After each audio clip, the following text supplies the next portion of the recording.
The concept of an emergency fund, typically defined as liquid savings set aside to cover unexpected expenses or income disruptions, is widely supported by financial institutions, central banks, and research bodies. The most commonly cited benchmark is maintaining savings equivalent to 3 to 6 months of essential living expenses. This guideline is consistently referenced in financial literature and advisory frameworks, including data-backed recommendations highlighted in multiple financial surveys and institutional reports, 2025. However, empirical data from the Federal Reserve's Survey of Household Economics and Decision-Making, (SHED), reveals a critical gap between recommended financial behavior and actual household preparedness. As of 2024, only 55% of U.S. adults reported having sufficient savings to cover 3 months of expenses, representing a marginal increase from 54% in 2023, but still below the 2021 peak of 59%. This indicates that nearly 45% of adults do not meet the minimum threshold for short-term financial resilience based on this standard. Importantly, this figure has remained relatively stagnant over recent years, suggesting structural limitations rather than temporary economic fluctuations. Further breakdown of the same dataset shows significant disparities across demographic groups. For example, in 2024, individuals aged 60 and above reported the highest level of preparedness at 78%, while those aged 18 to 29 reported only 47%, indicating a 31 percentage point gap between age cohorts. Educational attainment also correlates strongly with emergency savings capacity. Adults with a bachelor's degree or higher recorded a 74% preparedness rate 2024, compared to just 24% among those without a high school diploma. These disparities demonstrate that emergency fund adequacy is not uniformly distributed and is influenced by income stability, education, and long-term earning potential, factors consistently validated in government-backed financial surveys. Another verified metric used to assess financial resilience is the ability to handle short-term unexpected expenses. According to the Federal Reserve, 2024, 69% of adults could cover a $500 emergency expense using savings. 48% could handle $2,000 or more using savings alone. While these figures may suggest moderate short-term liquidity, they do not necessarily translate into long-term financial resilience. Covering a one-time expense is fundamentally different from sustaining multiple months of income loss. Additionally, 30% of adults reported being unable to cover 3 months of expenses by any means, including borrowing or asset liquidation, 2024. This figure is particularly significant because it reflects absolute financial vulnerability rather than a lack of liquidity preference. It indicates that nearly 1/3 of the population lacks both savings and fallback mechanisms. Complementary data from Bankrate 2025 survey further supports the instability of emergency savings trends. As of 2025, 32% of respondents reported having less emergency savings than the previous year. 31% reported no change. Only 19% reported an increase in emergency savings. 18% had no emergency savings at all and remained without savings. These figures demonstrate that emergency savings are not only insufficient for a large segment of the population but are also declining or stagnating for a majority. Macroeconomic pressures provide additional context for this trend. Inflation and increased cost of living have reduced households' capacity to save.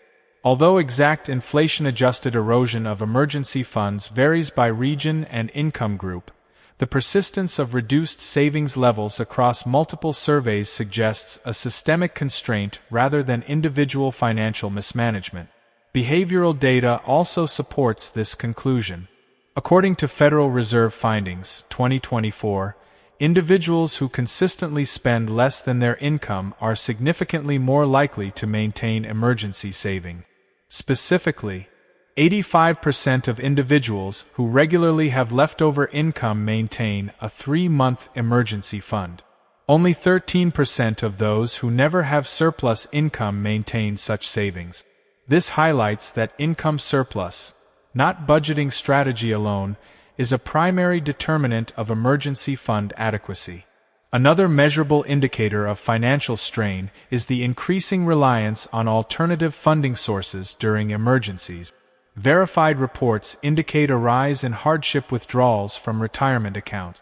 For example, approximately 4.8% to 5% of workers made hardship withdrawals in 2024, compared to 2% in 2018. This doubling over a 6-year period reflects a shift from dedicated emergency savings toward reactive financial coping mechanisms.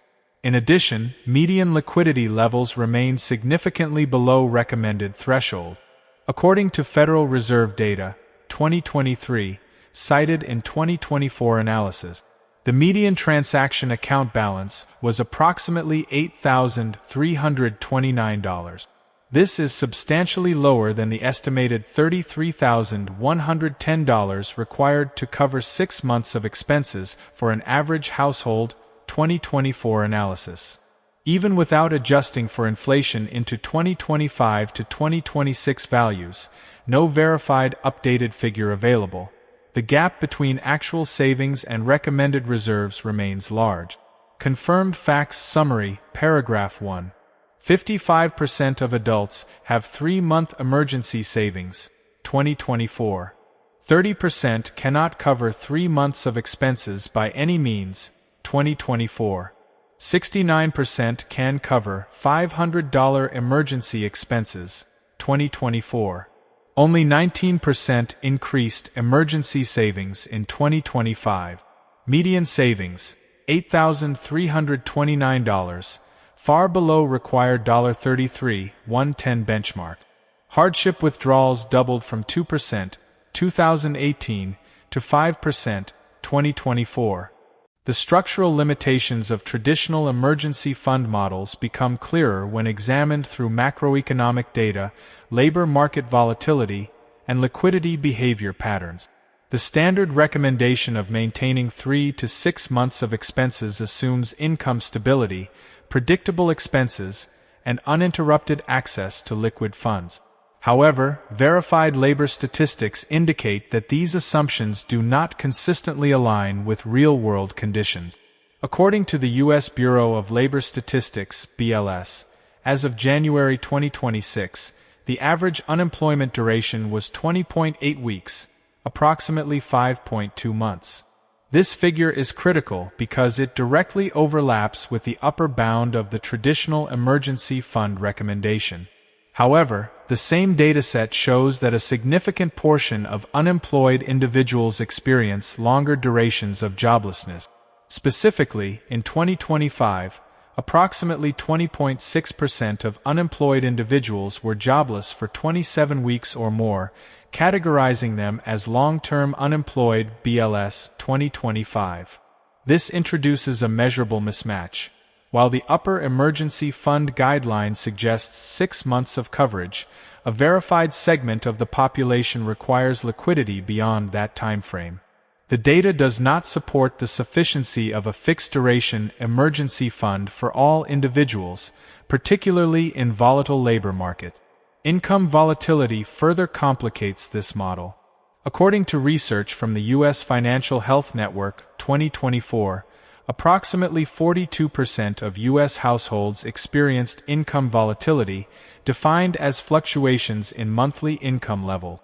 This includes gig workers, contract employees, and individuals with variable hour employment. This statistic is significant because the emergency fund model assumes consistent monthly expenses relative to predictable income. In contrast, income volatility creates a scenario where both income and expenses are unstable, making a fixed 3 to 6 month reserve less reliable as a planning metric. The rise of gig economy participation reinforces this structural shift. According to the U.S. Bureau of Labor Statistics Contingent Worker Supplement, 2023, 10.1% of workers were in alternative work arrangements, independent contractors, on-call workers, temporary help agency workers. Among these, independent contractors represented the largest segment. These workers typically lack employer-provided benefits such as severance, paid leave, or unemployment insurance coverage at the same level as traditional employees. As a result, their financial risk exposure is higher, yet the emergency fund guideline applied to them remains identical to that of salaried workers.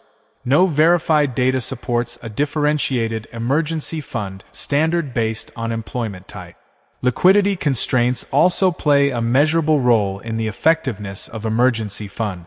According to the Federal Deposit Insurance Corporation, FDIC, National Survey of Unbanked and Underbanked Households, 2023, 4.5% of U.S. households were unbanked. 14.1% were underbanked, meaning they relied partially on non-bank financial services. These households often face higher transaction costs, limited access to savings instruments, and reduced ability to accumulate liquid reserve. This introduces an operational limitation. Even if the emergency fund guideline is theoretically valid, a portion of the population lacks the financial infrastructure to implement it effectively. Another key limitation is the erosion of savings due to inflation. According to the U.S. Bureau of Labor Statistics Consumer Price Index (CPI), inflation rate was 6.5% in 2022, 3.4% in 2023, 3.1% in 2024. Cumulatively, this represents a significant reduction in purchasing power over a short period. For example, a fixed emergency fund established prior to 2022 would have experienced measurable real value erosion by 2024. No universally verified dataset provides a standardized inflation-adjusted emergency fund requirement. However, the CPI data confirms that static cash reserves lose real value over time. This introduces a technical limitation. Traditional emergency funds are typically held in low-yield savings accounts, which historically do not fully offset inflation. Interest rate data provides additional context. According to the Federal Reserve, 2024 to 2025, the federal funds rate ranged between 5.25% and 5.5% during 2024. While higher interest rates can increase savings yields, they also raise borrowing costs, including credit cards and personal loans. This creates a dual effect. Savings accounts may offer improved returns, though still variable and institution-dependent. Debt servicing becomes more expensive, increasing the likelihood that emergencies will require borrowing rather than savings utilization. Debt reliance during emergencies is supported by verified data. According to the Federal Reserve, 2024, among those unable to cover a $400 emergency expense, 37% would use credit cards and carry a balance. This indicates that a significant portion of the population substitutes emergency savings with debt instruments, which introduces long-term financial costs through interest accumulation. Another structural factor is expense variability. According to the U.S. Bureau of Economic Analysis, BEA 2024, personal consumption expenditures increased by 5.9% in nominal terms in 2023. This increase reflects rising costs in essential categories such as housing, healthcare, and transportation. Since emergency fund recommendations are based on monthly expenses, rising baseline costs directly increase the required size of an adequate emergency fund. However, no verified guideline dynamically adjusts emergency fund targets in real time based on expense inflation. This creates a lag between recommended savings levels and actual financial requirement. Healthcare costs represent a specific high-impact risk category. According to the Centers for Medicare and Medicaid Services, CMS 2023, U.S. national health expenditures reached $4.5 trillion in 2022, a 4.1% increase from 2021. Unexpected medical expenses remain one of the leading causes of financial emergencies. However, emergency fund guidelines do not differentiate between general expense coverage and high-cost, low-probability events such as medical emergencies. No verified standardized model integrates healthcare cost risk into emergency fund sizing. Confirmed facts summary, paragraph 2. Average unemployment duration, 20.8 weeks, 2026. 20.6% of unemployed are long-term, 27+ weeks, 2025. 42% of households experience income volatility, 2024. 10.1% of workers in alternative work arrangements, 2023. 4.5% unbanked, 14.1% underbanked households, 2023. Inflation cumulative impact, 2022 to 2024, reduces purchasing power. 37% rely on credit cards for emergency expenses, 2024. Personal consumption expenditures increased 5.9%, 2023. Healthcare spending reached $4.5 trillion, 2022. The evolution of emergency fund strategies is increasingly linked to structural changes in the financial system, particularly the expansion of financial technology, Fintech, alternative liquidity mechanisms, and institutional shifts in how individuals access short-term capital. Verified data indicates that traditional savings-only models are being supplemented, not replaced, by diversified liquidity access systems. One of the most significant measurable shifts is the rapid expansion of Fintech within global financial infrastructure. According to KPMG Pulse of Fintech 2025, global Fintech investment reached $116 billion in 2025, up from $95.5 billion in 2024. This increase represents a reversal after multiple years of decline, indicating renewed capital allocation toward financial technology platforms. These platforms include digital savings systems, instant credit services, peer-to-peer lending, and liquidity management tools, all of which directly impact how individuals manage financial emergencies. Further structural evidence from the International Monetary Fund Financial Access Survey 2025 shows that fintech lending has expanded its role in consumer finance. In the United States, fintech-originated unsecured personal loans surpassed those issued by traditional financial institutions in 2024. In India, fintech lending reached 9% of retail borrowers in 2024. These figures confirm a measurable transition in the source of emergency liquidity, from personal savings toward externally accessible digital credit systems. This transition introduces a critical shift. Emergency preparedness is no longer solely dependent on pre-accumulated savings but increasingly on access to liquidity. Verified data does not indicate that savings are obsolete. However, it confirms that financial systems are adapting to provide alternative mechanisms for short-term capital access. Another verified structural development is the increasing integration of high-liquidity financial platforms. According to Institutional Analysis 2025, digital financial platforms and neobanks are offering interest-bearing liquidity products with daily access and variable yield. These platforms often operate under regulatory protections such as deposit guarantee schemes, e.g., €100,000 coverage in the EU.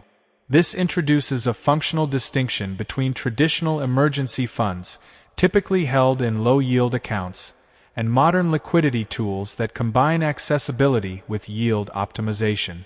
In parallel, academic and institutional research confirms that financial systems are shifting toward dynamic liquidity models.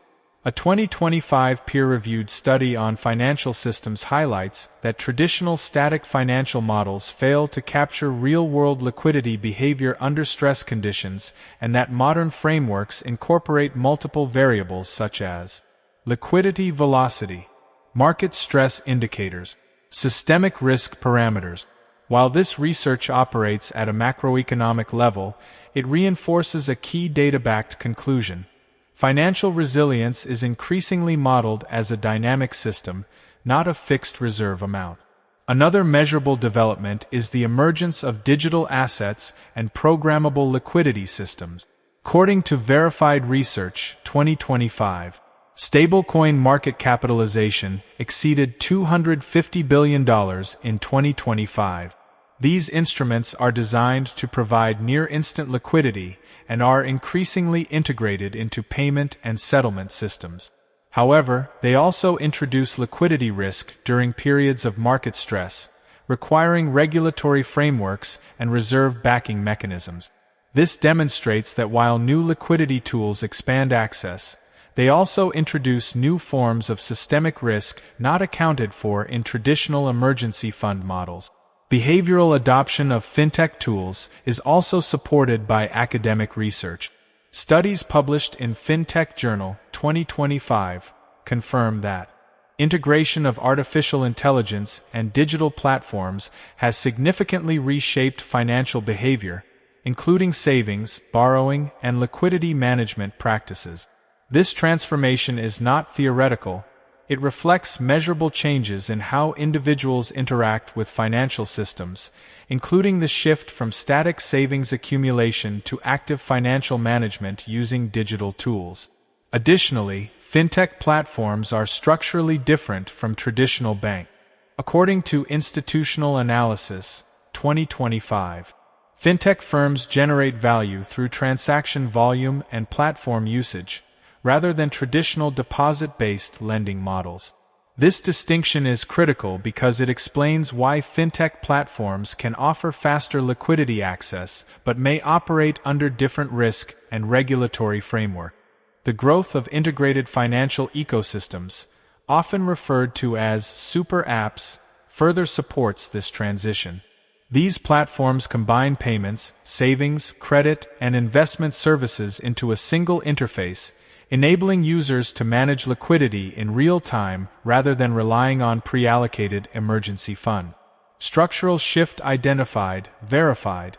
Based on aggregated verified data, the emergency fund model is evolving in the following measurable ways.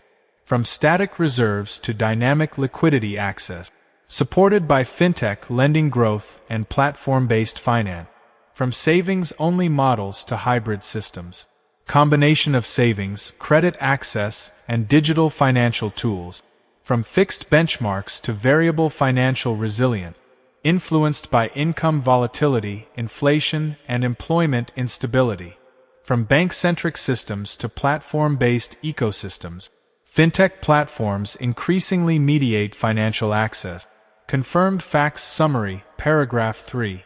Global fintech investment reached $116 billion, 2025. Fintech lending surpassed traditional lenders in U.S. unsecured loans, 2024. Fintech lending reached 9% of borrowers in India, 2024. Stablecoin market exceeded $250 billion, 2025. Digital platforms provide regulated liquidity tools with yield features. Financial systems increasingly modeled using dynamic liquidity framework. The available verified data across government reports, institutional research, and financial system analysis does not support the conclusion that emergency funds are obsolete. However, it does confirm that the traditional, static model of emergency savings, defined as a fixed 3 to 6 months of expenses held in cash, is not consistently sufficient across all economic conditions, employment types, and financial environments. At a system level, financial resilience is now measurable through multiple variables, not a single savings threshold. These variables include liquidity access, income stability, debt exposure, and macroeconomic conditions. No official authority has replaced the traditional emergency fund guideline. However, verified data demonstrates that real-world financial behavior has already shifted beyond it. 1. Multi-layered liquidity model, verified behavioral shift. The strongest data-backed conclusion is the emergence of a multi-layered liquidity structure. Instead of relying solely on stored cash reserves, households are using a combination of liquid savings, bank accounts, cash equivalent, revolving credit, credit cards, lines of credit, fintech-based lending platforms, retirement account withdrawals in extreme cases. This is supported by multiple verified datasets. 37% of individuals rely on credit cards for emergency expenses. Federal Reserve, 2024. Hardship withdrawals increased to 5% in 2024 from 2% in 2018. Fintech lending now exceeds traditional lending in certain unsecured loan segments. IMF, 2024. These figures confirm that emergency funding is increasingly distributed across financial instruments, rather than concentrated in a single savings account. No verified dataset defines this as an optimal strategy, but the behavioral shift is empirically documented. 2. Liquidity access versus liquidity ownership. A critical distinction supported by data is the difference between liquidity ownership, cash savings held in advance, liquidity access, ability to obtain funds when needed. Traditional emergency fund models prioritize ownership. However, verified system-level data indicates increasing reliance on access-based liquidity. For example, the expansion of fintech lending and digital financial platforms, IMF 2025, KPMG 2025, demonstrates increased availability of rapid credit access. The rise in credit card utilization for emergencies, Federal Reserve 2024, confirms behavioral dependence on on-demand liquidity. However, no verified data suggests that liquidity access fully substitutes liquidity ownership without cost. Borrowed liquidity introduces interest rate exposure, repayment obligations, potential long-term debt accumulation. Thus, the data supports a hybrid interpretation, not a replacement model. 3. Time-based risk mismatch, verified. Verified labor market data confirms a mismatch between emergency fund duration assumptions and actual economic risk. Average unemployment duration, 20.8 weeks, 5.2 months, BLS 2026. Long-term unemployment, 27+ weeks, 20.6%, 2025. This indicates that a 3-month emergency fund falls below the average unemployment duration, while even a 6-month fund may be insufficient for a significant portion of individuals. No official adjustment to the 3 to 6 month rule has been issued by government bodies. However, the data clearly shows that risk exposure duration can exceed traditional coverage guidelines. 4. Inflation and real value degradation. Verified inflation data, BLS CPI. 6.5%, 2022. 3.4%, 2023. 3.1%, 2024. This confirms that cash-based emergency funds lose purchasing power over time, particularly when held in low-yield accounts. No verified universal framework exists that automatically adjusts emergency fund targets based on inflation. As a result, individuals maintaining static savings targets may experience unquantified reductions in real financial protection. 5. Inequality in emergency fund feasibility. Emergency fund adequacy is not evenly distributed, as confirmed by Federal Reserve 2024 data. 74% of college-educated individuals have 3-month savings. 24% of individuals without a high school diploma meet the same threshold. Additionally, 42% of households experience income volatility, 2024, 4.5% unbanked, 14.1% underbanked, FDIC, 2023. These figures confirm that the ability to maintain a traditional emergency fund is structurally constrained for a significant portion of the population. No verified policy framework provides alternative standardized emergency strategies for these groups. 6. System-level conclusion, strictly data-based. Based on all verified data points, The following conclusions can be stated without speculation. The 3 to 6 month emergency fund guideline remains widely recommended, but is not universally achieved. Federal Reserve, 2024. A significant portion of the population cannot meet this benchmark or maintain it consistently. Real-world financial behavior demonstrates increasing reliance on hybrid liquidity systems. Macroeconomic factors, inflation, labor market volatility, rising expenses, reduce the effectiveness of static savings models. Financial systems are evolving to provide alternative liquidity access mechanisms, particularly through Fintech platforms. No verified global authority has formally declared the traditional emergency fund model outdated. However, all available data confirms that it is incomplete when used as a standalone strategy. Final verified synthesis. What works? Strictly evidence-based. No single officially recognized model defines the modern emergency fund. However, based on aggregated verified data, the following structure reflects observed real-world financial behavior. Observed functional model, data supported, not prescriptive. Baseline liquid savings, where feasible. Supplementary access to credit or liquidity tools. Adaptive adjustment based on income volatility and expense levels. Awareness of inflation impact on stored cash value. This model is not officially standardized but is consistent with observed financial behavior across datasets from the Federal Reserve, IMF, FDIC, and Fintech industry report.